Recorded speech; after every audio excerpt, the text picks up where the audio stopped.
Luby Nunez and Alka Yusman for Panasonic Cuban News. We're here at the Little Red Schoolhouse of Maple Lake in Cook County. That's right, Lubia. Here you can see many animals that you don't normally see around the area we live in, but you would see in a forest preserve in Cook County. Hi, this is Kathy R for Panasonic Cuban News, and we are here at the Little Red Schoolhouse by Maple Lake, where we have found some ducks. These ducks can be found all year round.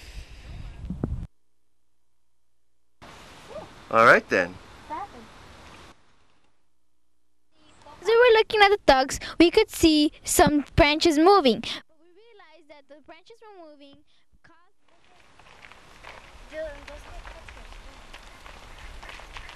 This appears to be a vine using the tree to elevate itself so it can grow taller and get more sunlight.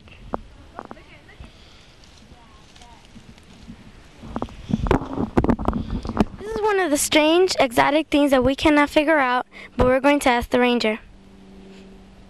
Wild geese stop here for a rest and something to eat on their long migration in the spring and autumn from the southern states to the far north. This is a perfect example of decomposition. The fungus grows on the tree and it breaks the tree down. Then the tree becomes part of the earth, and the cycle of life goes on.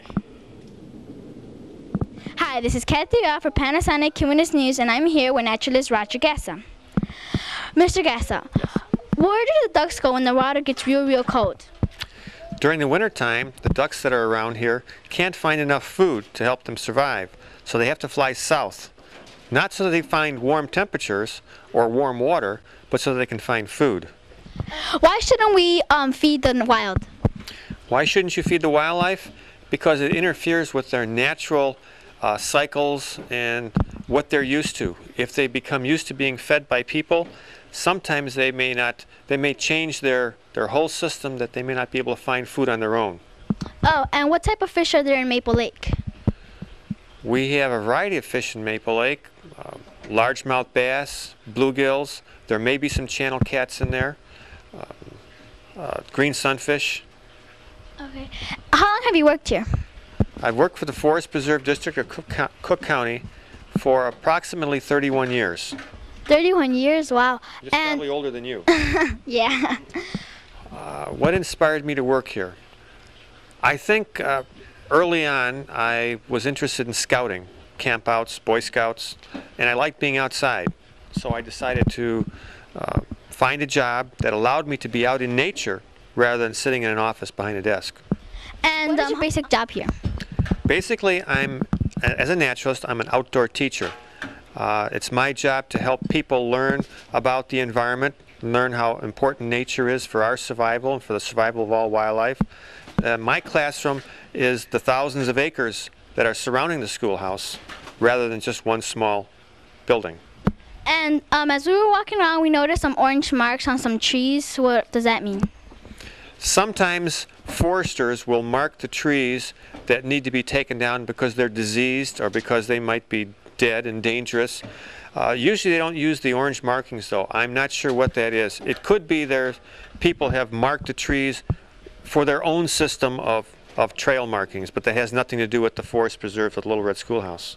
In other words, they're probably vandalism. And some trees that were like real thin and they had some big bumps. What is that? Well, any organism can have differences that are caused by different pressures in the environment. Meaning, a tree may have been scarred by a piece of machinery or somebody hitting it with a stick, or even another tree falling down and falling into it and bruising the bark. And sometimes when these injuries occur, it causes the tree to make a growth around the injury, like to compensate. Almost like when you get a cut on your hand, a scar is formed. Oh, and do you do any slash and burn around here? Slash and burn? No. We try and slash and burn is a term often used for destroying the woods. Any cutting that we do around here is strictly for sanitation reasons, meaning a diseased tree. And sometimes we will use fire to clean up debris on the ground.